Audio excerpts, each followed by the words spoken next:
Hey everyone, it is Circuit 6 and I'm doing a new series on ARK Survival Evolved. This will be episode 1 on how to get started quickly and easily. Once you connect to your ARK for the first time, you'll be prompted with a character creation screen. I'm going to go ahead and skip through this really quickly and move on to loading into the island for the first time.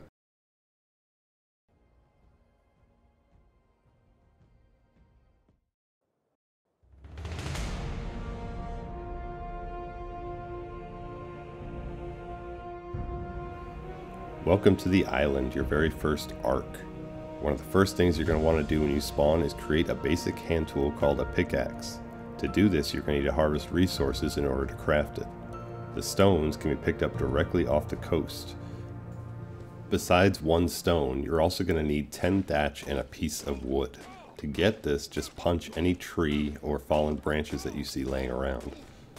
Harvesting resources with your fists is not really very effective, which is why we're trying to make our first tool. Keep in mind that punching anything will take away from your health. Once you've managed to harvest 1 stone, 1 wood, and 10 thatch, you'll be able to craft your pickaxe. To do this, press I to open your inventory, click on Craftables, and then click on the pickaxe and craft item. Once the item's been crafted, it'll be available in your inventory. Click on that item and drag it into your hotbar to equip it. The developers of this game have done a great job at making items multi-purpose. For example, your pickaxe, when used on a tree, will harvest thatch. However, if you use an axe, it will collect more wood than thatch. And then with the axe, if you use it on stone, you'll get more stone, whereas if you use a pickaxe, you'll actually get more flint. Take your time and gather some additional resources. After a little while, you'll progress in your experience and be able to level up to unlock some new recipes. If you do come across a dodo bird, they are very, very easy to kill. Just make sure that if they say mate boosted above their name, that you look around to make sure no other bird is close by that will be able to attack you while you're taking out your first target. After killing this dodo bird, if you continue to hit it, you'll see you get additional resources. So here I got 5 hides and 2 pieces of meat.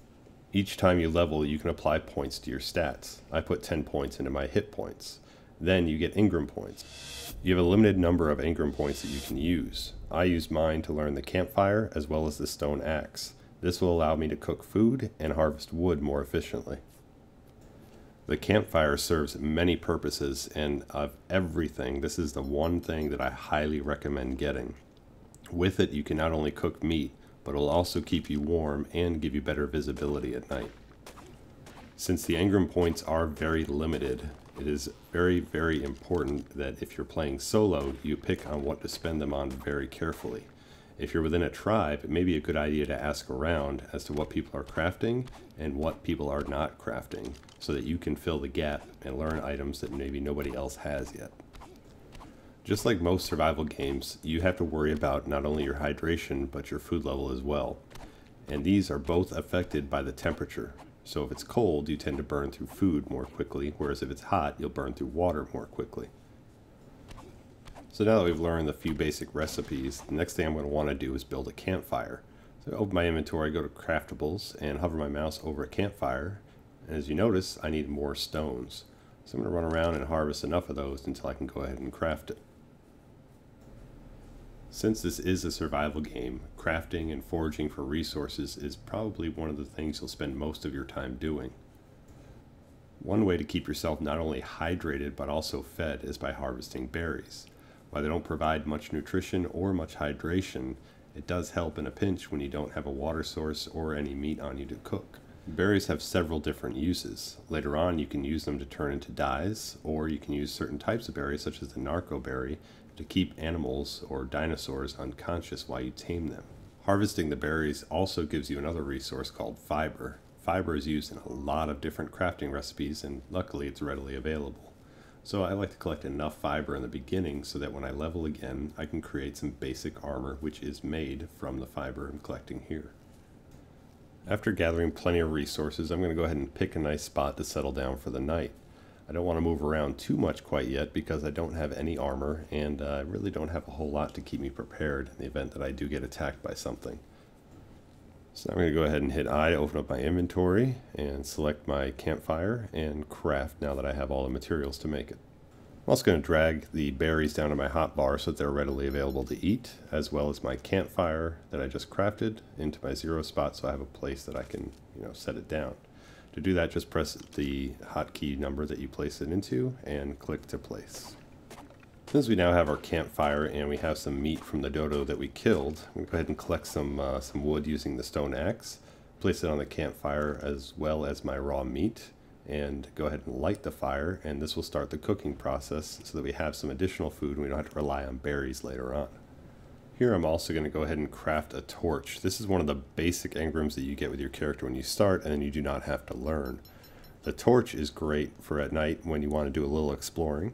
With it equipped, you can not only harvest berries, but you can also use it as a weapon. While not the most effective, it won't take away from your health when you decide to hit things with it.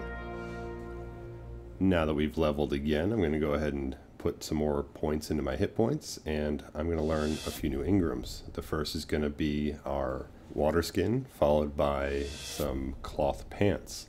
The pants themselves are manufactured pretty much using all fiber that you get from harvesting berries from the bushes. The water skin requires hides to craft, which we got off the dodo bird that we first killed. Water skin is very effective in keeping yourself hydrated when you're not near a water source. However, you will need to fill it up by walking into a body of water and selecting it and using that item while you're standing in it. One downside of the water skin is that it does not hold water for a very long time. It will leak, so it should hold out long enough for you to use it by the time you actually need it, but after that, if you happen to stay hydrated long enough, it'll probably run out of water before it really is effective. Well, I almost have enough now, enough fiber to craft my cloth pants. Now the pants, the shirt, the gloves, the hat, all of it will give you additional armor. This will make you more resistant to damage, so the more pieces of armor you have, the better off you're going to be, especially when trying to fight other dinos or creatures that you find around the island. So take your time, try and avoid any kind of carnosaurs that you may see around. Be careful swimming through deep bodies of water, as you may find piranhas, sharks, any kind of thing in there that's willing to come and attack you. But if you just take your time, harvest resources, craft a few items, you'll find yourself leveling up in no time, at least initially. As always, if you've liked the video, please rate, comment, or subscribe. I'd greatly appreciate it. And of course, if you didn't like it, just leave in the comments what you found wrong, or if there's anything else I could have added. I'll be adding some more episodes soon, so I hope to see you there. Take it easy.